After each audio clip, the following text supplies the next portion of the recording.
Hello and welcome. My name's Super Saiyan, and this is your in-depth guide at the recently broadcast Warhammer preview, where Games Workshop previewed some upcoming models on their Twitch channel. I watched the stream. I thought it was all right. I wish, of course, like many of you, they would have showed more miniatures. But it is what it is, and I will break it down right now for you. So you can find it on the Warhammer community website under the Dead and Divine, and you can actually go back and watch the whole stream if you wish. They showed off some reveals for Warhammer 40k, Kill Team, Adeptus Titanicus, Age of Sigmar, Warhammer Underworlds, and yeah, last one's a surprise. It's actually Warhammer Quest Cursed City, which is the new game that's come out.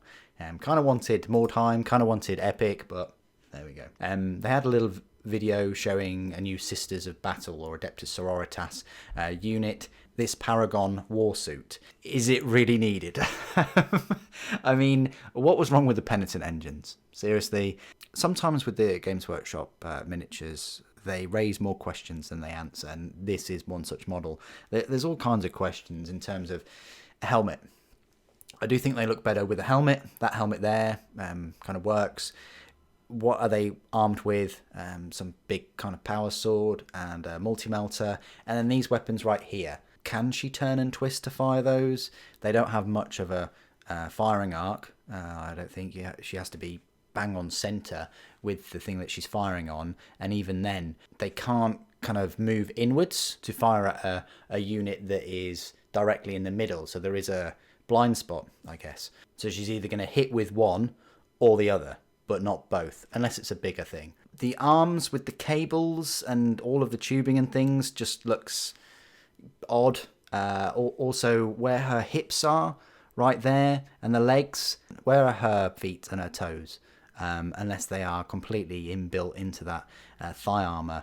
How does she even move the legs?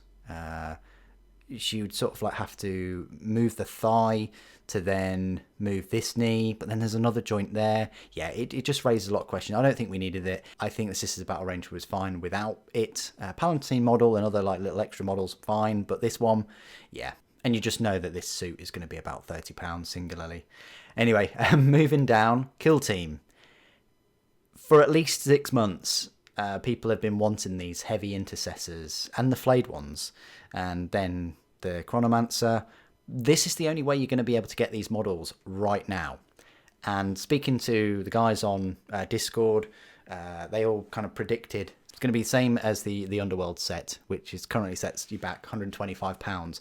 So yes, it's going to be £125 for 12 models and about 40 something pieces of scenery, which, is it really scenery? It's more like plastic tokens. But of course, I really hoped that they would release the heavy intercessors with the flayed ones all individually, separately, but they voiced in that Twitch feed that they're not going to do that, that this is the first place that you're going to be able to get these models, which is certainly a paywall if you only wanted to pick up the heavy intercessor captain, or if you just wanted to pick up the Chronomancer. Undoubtedly, they're cool models. I would have thought that the heavy intercessors are the multi-part kit that will be coming out separately. We might have to wait a few more months for those. And the Chronomancer will be a mono pose. I'm not quite sure about the flayed ones. I think they will, but yeah, jury's out on that one. We'll have to wait and see. This is what's in the box. They're lacking on scenery. Big time.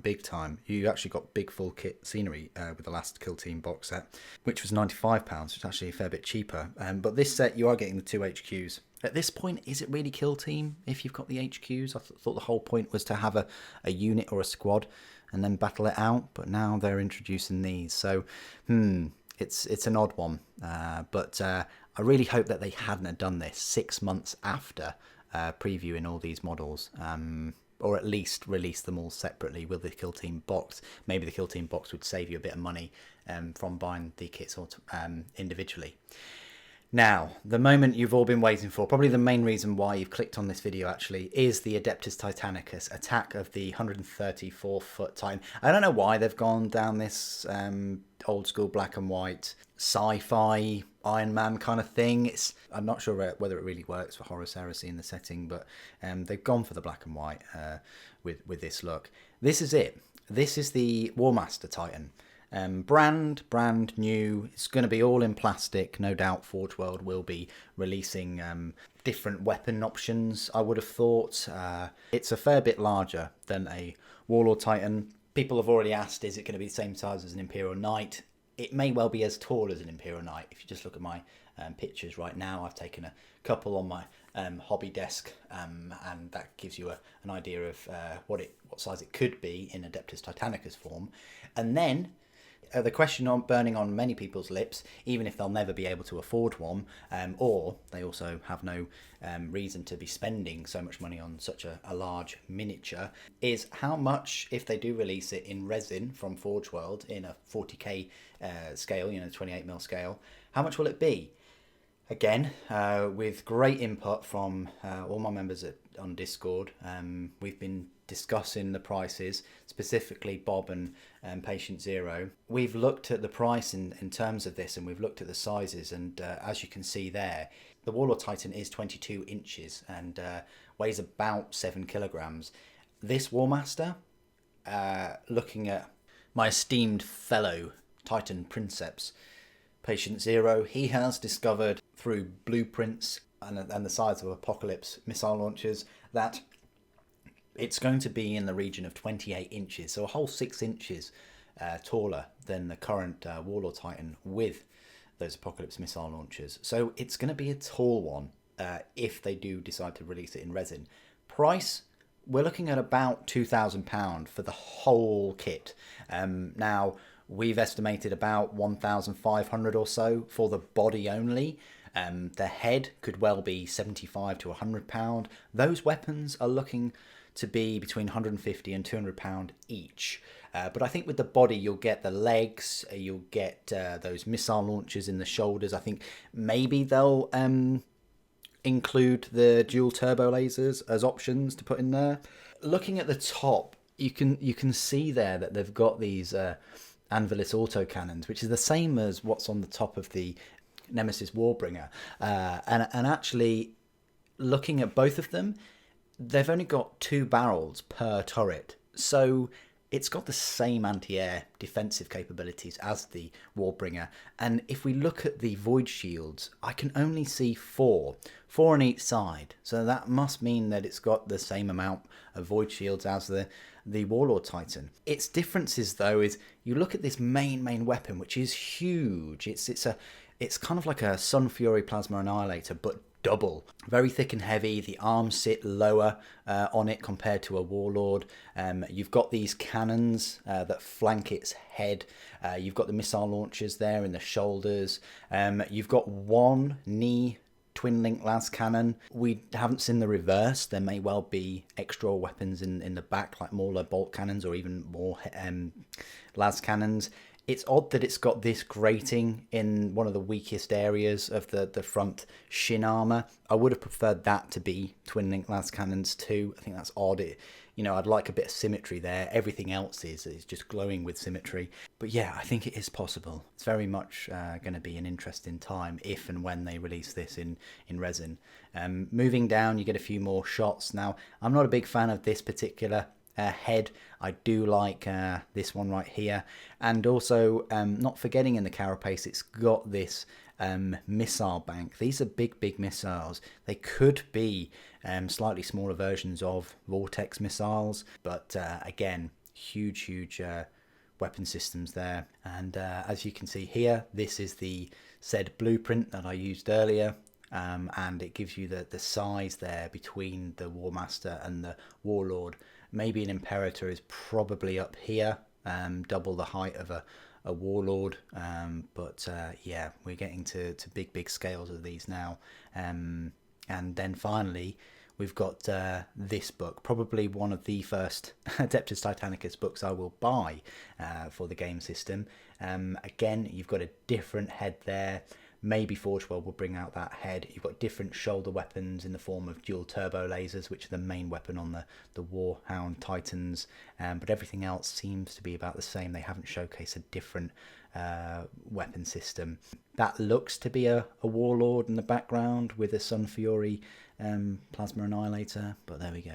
But what do you guys think of this new Titan? Please do, as always, put your thoughts and opinions down below. It'd be great to hear from you. Moving on to Age of Sigmar then.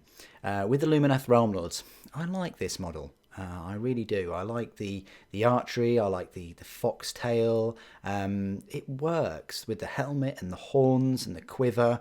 It's going to be a great addition to my Luminous Realm Lords, and I can't wait to pick that up. Again, as you may have seen my video earlier today, I'm not a huge fan of the Gallimimus kangaroo type creatures, but I do like that cow with the paws and the claws. Here's some close-ups of this. It's actually called Severeth, the Lord of the Seventh Wind. It's a fox-like creature. It's a demigod. So there you go. And then the next book in the Broken Realm series will be Teclis. Definitely be getting this. Why? Because it's got more War Scroll battalions for Luminous Realm Lords, Cities of Sigmar, Maggotkin of Nurgle, which I'm about to start my adventure on, Flesh Eater Courts, and Ossiarch Bone Reapers, which I will eventually get to. And again, there's going to be new War Scrolls for a swathe of new Luminous Realm Lord units, including the ones we've seen earlier. So this, instead of your Battle Tome, your new Luminous Realm Lords Battle Tome that came out last year anyway, you're going to get all the new War Scrolls in this book. A little bit like they did with the Psychic Awakening for 40k. Moving down, you've also got another extra book here for Daughters of Cain. You've got this Order Battle Tome. You're getting 3 new Endless Spells right here. These, of course, like all the other Endless Spells, will be made in China. The detail is lacking a little bit on these, and I think that's even more apparent when you've got details such as blood. For some reason, they haven't used blood for the Blood God paint. They've just gone for the full red, or at least I can't see that they've gone for blood for the Blood God. But there you go. Then Warhammer Underworld's Diachasm. Finally, we get the Crimson Court. Some vampire counts. The models look fantastic. I have to say, I am a fan. I think they've all got their own little character to them, and no doubt many people have been waiting for these for a while. I think they will be their own faction eventually. And the final preview was about Warhammer Quest, the Cursed City. A nice black, red and white little preview trailer thing.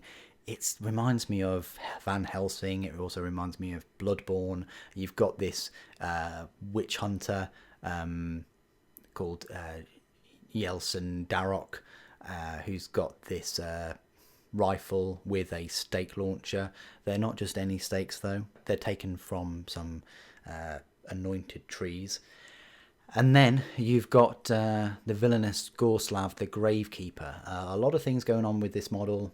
You've got this dead body with some roots growing from it. He's holding this hooked sickle thing.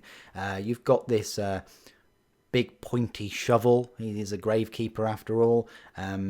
And the head and the wood and the lack of eyes, well, you can sort of see the eyes through there, reminds me very much of the mouth of Sauron. But yeah, no doubt there's going to be other cool miniatures in this Cursed City range, and I can't wait to have a look at them all. And they've got their own special website.